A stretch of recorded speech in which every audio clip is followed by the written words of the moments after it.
how to disable all call forwarding on Samsung Galaxy S26, S26 Plus or Ultra. First, tap on the home button to return back to the home screen. Then open up the phone app, and the quickest and easiest way is to dial in the pound key or the hash key here and put in 002 and then the pound key and tap on the dial button. This will execute the code and quickly disable all call forwarding. And here, if you go into the More button, then tap on Settings. If you scroll down and tap on Supplementary Services and tap on Call Forwarding, you can see all of them are not set. That means they are disabled.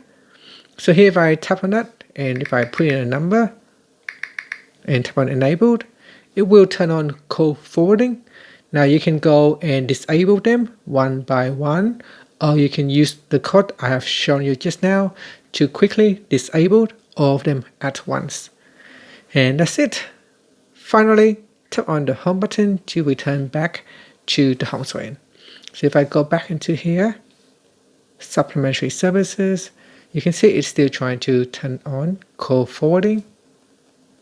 And to disable it, just tap on disabled, and that will remove the call forward number. Thank you for watching this video. If you find it helpful, please like and subscribe to my channel for more videos.